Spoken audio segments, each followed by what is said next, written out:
Welcome to part 3 of our 4-part video series. In this video, we're going to be covering controlling personality types. What happens when you start allowing someone else to control you? I'll be sharing how I stopped being me and how I started doubting myself. Now, if you're just joining, look in the description below.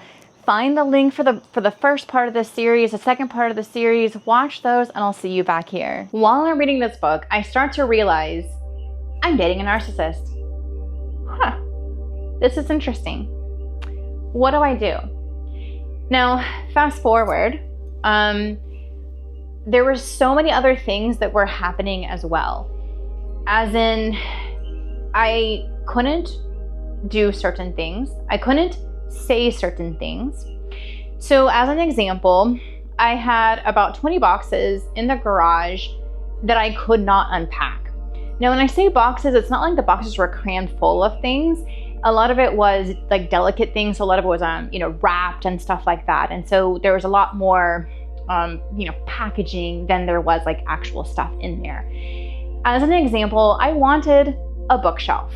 I purchased a bookshelf, got it shipped here, and it was, I don't want to put it up right now. Like I wanted, because it was kind of still during this evolve care time. Like I want to wait. I was allowed to unpack my clothing, toiletries, some like dishes that I like to use, and a few other things like my ipuheke, which is a Hawaiian drum, a sound bowl, things that he approved of, or I was absolutely adamant about that I had to have it unpacked. I spent about 6 months with my stuff in the garage because he didn't want the place cluttered, and because he's so sensitive to energy that my stuff had a bad vibration. And I'm thinking, if you are this good at working with energy, then why can't you clear whatever negative energy you are feeling from my stuff? Because I can.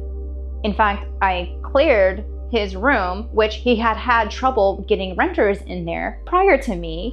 And then all of a sudden renters started coming in and he was able to rent the room. So, and there's no way possible I could have known about the ditch. There was a lot of things that I could not have possibly have known that was happening in that area. And I showed that to him. Like it proved who I was to him. However, he then started saying stuff like, oh, you made yourself out to be like someone who you weren't, and you think you're this person and you're really not, and all of these different things like this. Like he, in the beginning, built me up. You gotta leave this company. You're worth more than that. You can do all this on your own. Why don't you just get more coaching clients and you can do, coaching, and we can do retreats together and blah, blah, blah. Well, then it became, after the Evolve Care event, I don't really think I want to do retreats anymore. And then it was, I can't do retreats with you. Like we don't even get along. And any time that I would share information with him, so in other words, he shared information that he had on like different words you use in language, like want versus need. And I had a different perspective on it from, the things that I had studied. And so he would share his perspective of it. And then I would share like, okay, well, here's what I've been taught. If I said anything like that to him, I was negating him. And he's like, I don't like that you always negate me. And I'm like, so I'm not allowed to have my own opinion? I'm just supposed to agree with you, even if I don't agree with you. He's like, no, it's not that. It's every time I go to share something with you, you negate it. And I'm like, okay, well, from my perspective, I'm simply sharing what I've been taught, what I know, so that we can look at what each other has been taught and compare them and actually have a fun and interesting conversation about the differences and similarities. But instead, he just took it personally and thought I was negating him. He also, I won't even get into it, but there are other things as well where he had this particular opinion, which is interesting because I'm like, well, this is just something that you've been taught. So, and this is something that I've been taught. It's not even your opinion, it's someone else's. And the stuff that I've been taught, it's not even my opinion, it's someone else's. And these are just things that we have learned. Why don't we share our knowledge and actually have a conversation? But it got to the point where I just had to simply stop sharing my knowledge or sharing anything that I know, because he would continuously see it as a negation. And so then, like that was something that was a conflict between the two of us that he didn't like. And so I just simply stopped speaking about things. And so then we would fight about something else, right? And he's like, but you've been doing really good about not negating me. Like, I appreciate that. And I'm like, yeah, it's because I'm just simply not sharing. So of course I'm not negating you. No, I didn't tell him that. So the other thing is he's 54 years old, so he's older than me. And his longest relationship has been 2 years. In 54, well, obviously he didn't date when he was young, but he's lived 54 years and has only had 2 years is the longest relationship. He was engaged one time, never married, obviously never kids. Well, I guess that wouldn't be obvious, but never any accident kids either. And he only lived for short periods with people. I mean, short times with short periods of people, a short amount of time. He counted like roommates as living with people. And I'm like, that's different than romance. Roommates is very different than having a romantic partner that you share the same bed with, you share the same bathroom with. There's a different energy. He's like, oh, I've lived with people. And I'm like, no, I mean, barely, but not really. And whereas I was married for 13 years, and so I know what it's like to live with people, and it is different because I've also been single for like 5-ish years. So like living on my own. And so I've lived without someone romantically as well. So I know that they're two very different energies. And so a lot of what I was doing in the beginning was like, I'm just gonna kind of keep my mouth shut. And eventually I kind of started going inward and pulling my energy inward. And I started to stop being me. And that's that frog boiling in the water. And that is probably one of your biggest red flags, is when you stop being you. And the other thing about that is that then it's on you. And a lot of this work is, it's so easy to blame the narcissist. It's so easy to say it's their fault. How could they do this to me? Oh, poor me, I am the victim. It's so easy to do that. What's harder is to look in the mirror and think, what part did you play in the event or events or situation? What part do you have to grow from and learn from? What is this teaching you? Because life is all about lessons. We're all here, we incarnated here for our purpose and for lessons. And our soul, it's important for our soul to get the lessons it incarnated here to get. And the thing is, from the soul perspective, it doesn't really care if those lessons are positive or negative, or like what we would categorize. It doesn't have a category of positive and negative. It just has a category of lessons and experiences. And what did we gain from this, right? What did we learn from this? Now, the other thing that was happening is that he's not just a narcissist. He's also, what I found out later, is a loud, disorganized, avoidant attachment style. Again, some people use the loud, some people don't, but it's the disorganized avoidant. So it's not just an avoidant. So avoidance, what you see with their pattern is, with them, it's like they get close and they're like, no, I can't. Oh, I can't. Gotta break up. I can't. The disorganized one, and it's very interesting because Jeffrey talked about his mom more than any person I've ever met. Now, because he did that though, I knew a lot of stories about his mom, a lot of stories about his childhood. He also talked a lot, which he perfectly admits. He admitted in the very, very beginning of our communication. That's actually a red flag as well.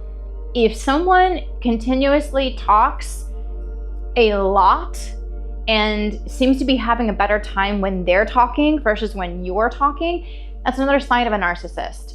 It's another sign of this type of personality is they really enjoy it more when they're talking versus when you're talking. So if you go on a first date, which happened to me recently, and this person is talking a lot more, it pretty much spends the entire dinner talking about themselves, I'm like, that's one, like red flag number one right there. Now, sometimes maybe it's a yellow flag because sometimes people are just nervous, and sometimes people, when they're nervous, they tend to just talk because they don't know what else to do. So do give them some slack. I'm not giving anybody slack right now just because, well, I'm really just working on me. So even though I did go on a date, I'm really not dating. Not interested in a romance, in a relationship. I'm still in healing phase right now. And the even more interesting part of this is if I talked too long, like maybe I'm describing something, or you guys watch my videos, you know how sometimes I can talk a lot, right? So if I'm going into like too much detail, he would stop me and be like, okay, you're losing me right now. Like, you got to cut this short. And I'm like, okay, rude. Like, you can talk for an hour or two, but you know, whatever. Also, you and I, unfortunately, are not in a conversation. So of course, I'm the only one that can do the talking right now. Plus, hopefully, I'm A, catching up with you, and B, maybe if I'm not teaching you something, hopefully you're at least getting like your feelings. Like, oh wow, someone else feels this too. Okay, I'm not crazy. Because that's the other thing too, is that when they're really good, you start to doubt yourself. You start to doubt who you are inside because it's all about them. And they try to make you believe it's all about them. And if you are not all about them, then you're against them. As an example, when I wanted to move my stuff in, I'm like, hey, can we unpack the boxes now? No. Or it's well, you're just not respecting the energy of the house. What? I want to unpack my stuff, and so because I want to unpack my stuff, now I'm like against you. Now I'm like not feeling the energy of the house. So because he talked a lot about his mom, I got to know a lot about what happened during his childhood. And one of the things that tends to happen during the childhood of someone who ends up with this attachment style is at first they kind of have an anxious attachment style. So they're like, okay, well, if I just do better, if I just do this really good, they're going to accept me, they're going to love me, I'm going to feel valued and cherished, and my emotions are going to be okay. If they don't get that, what can happen sometimes, if they kind of become like a people pleaser, and that doesn't get any response, like it doesn't work, their emotions are still not valid or validated, then what can sometimes happen is they go to like the avoidant. So, but it's not just that they avoid the person, it's they almost in some ways they avoid themselves, they avoid their emotions. So not only are they avoidant to other people, like you would normally hear about an avoidant attachment style. And by the way, I've actually already filmed this video, which is kind of funny. I'm filming these backwards. I get into this more in a different video that I'll post next time. It's in the link below if it's already posted, like if you're watching this after it's already posted. So, or the description below, there's a link. So an avoidant, they will just be like, okay, no, I can't be in a relationship. Like this isn't safe. Like I gotta get out of the relationship. So when they first started studying different attachment styles, and they had the anxious attachment style and the avoidant attachment style, they were studying these different attachments. Like the anxious is like, oh, please don't go, please. I'm gonna hold on to you. Where are you? Are you home yet? Are you coming home? Hey, 5 minutes? You haven't texted me. Like, is everything okay? Are we okay? Do you still love me? Okay, I'm being a little bit silly, a little bit dramatic, but that's kind of the anxious attachment style. It is kind of like afraid the person's going to leave, right? The avoidant attachment style is like, oh, hold up. I don't know if I can deal with this. Like, this is too much for me. Let's take it slow. maybe I want to not be in a relationship. I'm going to just kind of date somebody else too. That kind of thing.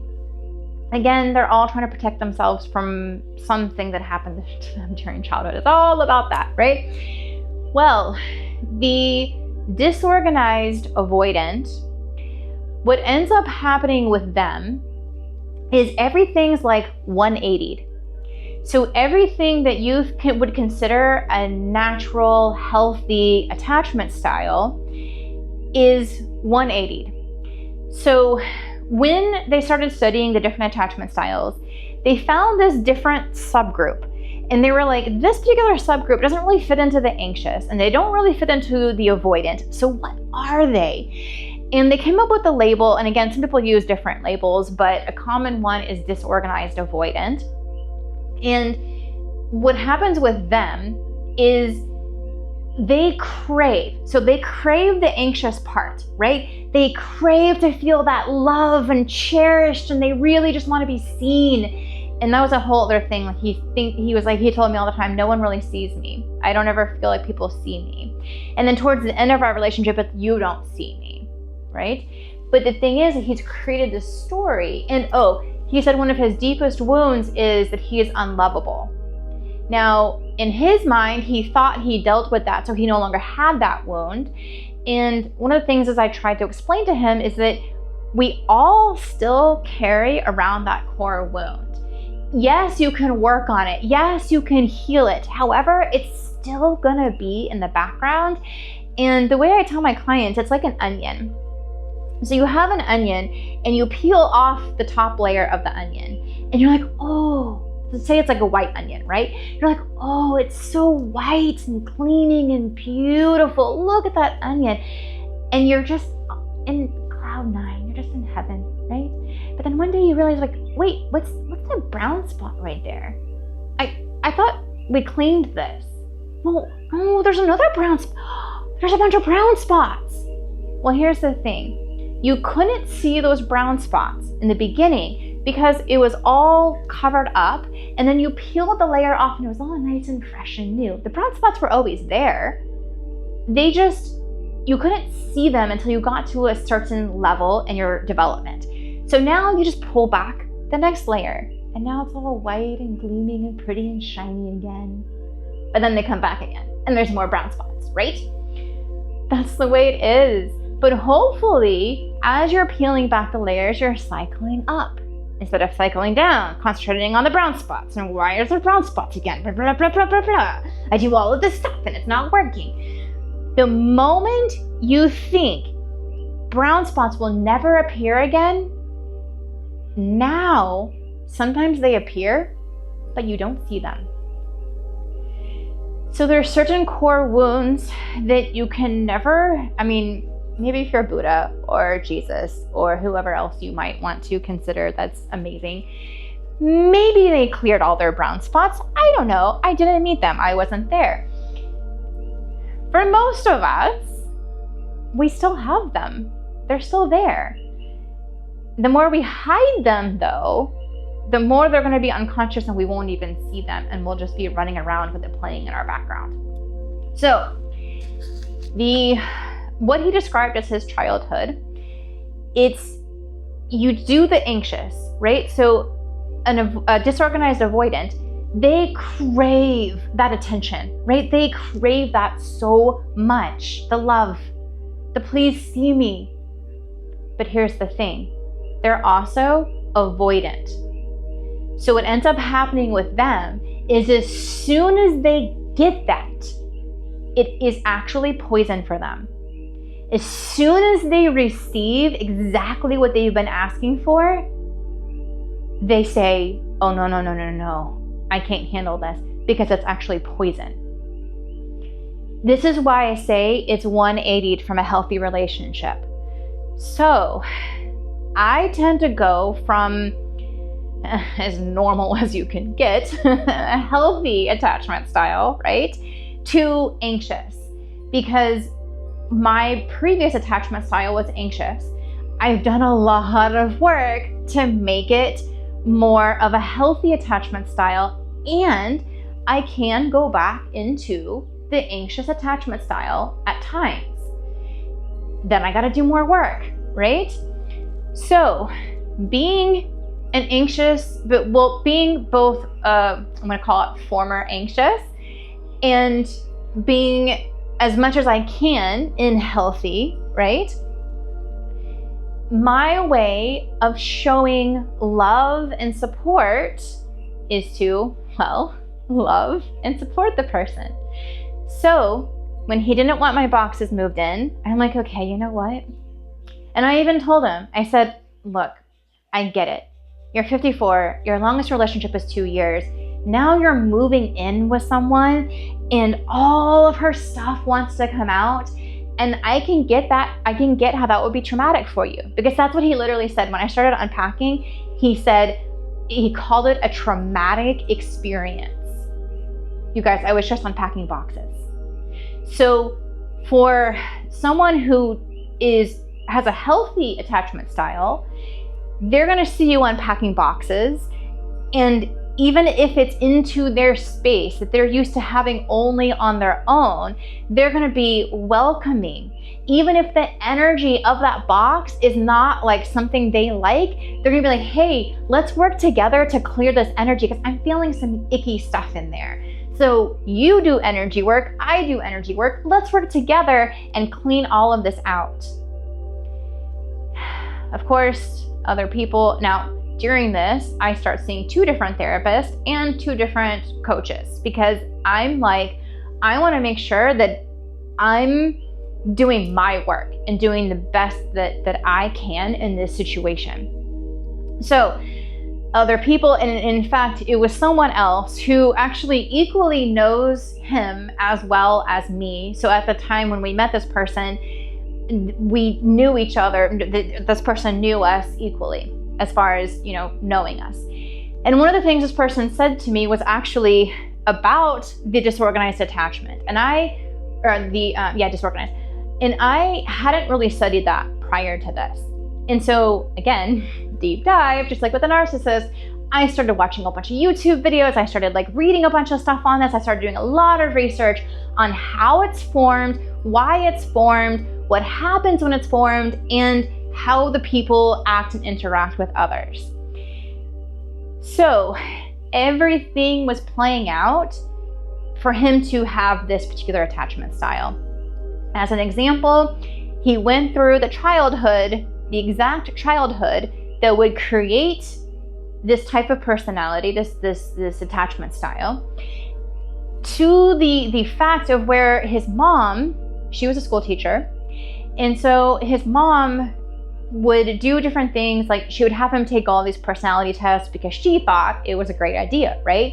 But then he thought he was being judged on the results of the personality test. So like the Myers-Briggs test, the name that people are familiar with are like, oh, I'm an extrovert or I'm an introvert, right? I'm a judger, I'm a perceiver. That is the Myers-Briggs test assessment. And so, she knew all that about him, and in her mind, she was trying, and he even admits this, he said, she was a wonderful teacher, but then what she would start doing is she would say like, oh, well, you're doing this because that's a part of your personality. And so he just kind of constantly felt judged. The other thing that would happen is that if he was bullied at school, he would come home and tell his mom, and his mom would say stuff like, well, think about what this other person's going through. This person might be blah, blah, blah, right? So have empathy for this person, basically.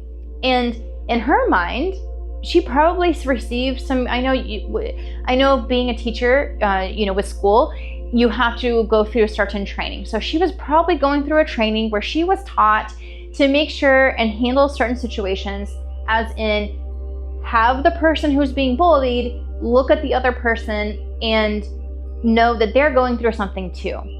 It's kind of like empathy 101, right?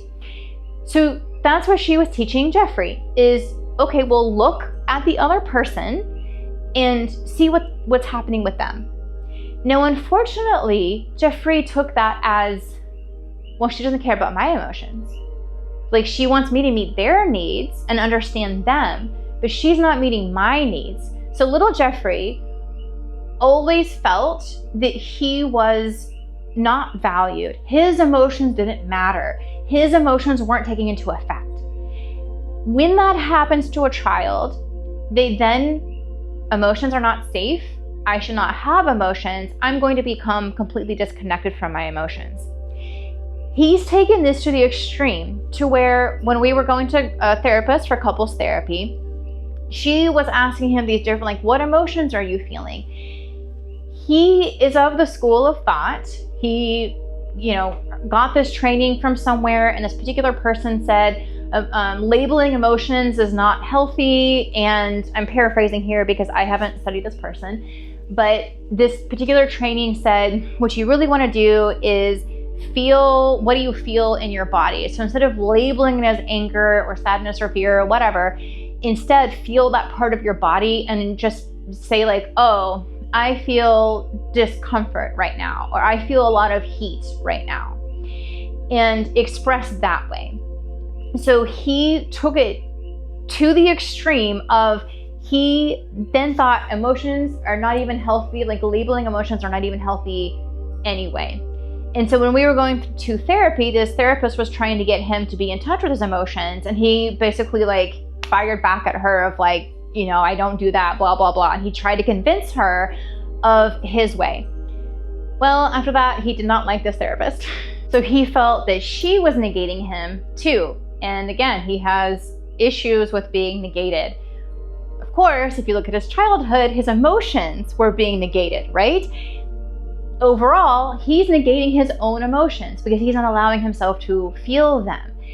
In his mind, he thinks, and because so-and-so said it as well, he thinks, oh, emotions, they just get us into a trap. There's reasons why we've labeled that energy though. So words are just words. We could have called anger gobbledygook, right? But it's our way of expressing and telling each other and communicating, relational, right? Because communication has a lot to do with relational. We're communicating to each other, I don't feel good, and the thing I don't feel good about is anger. This situation is making me feel angry, right? So saying to someone, oh, I feel tightness in my body, like, okay, but that is not good communication to the other person. I can see how, yes, that would be wonderful for you to be able to feel it inside of your body. Absolutely. In order to communicate to another person, though, sometimes we have to use words and labels.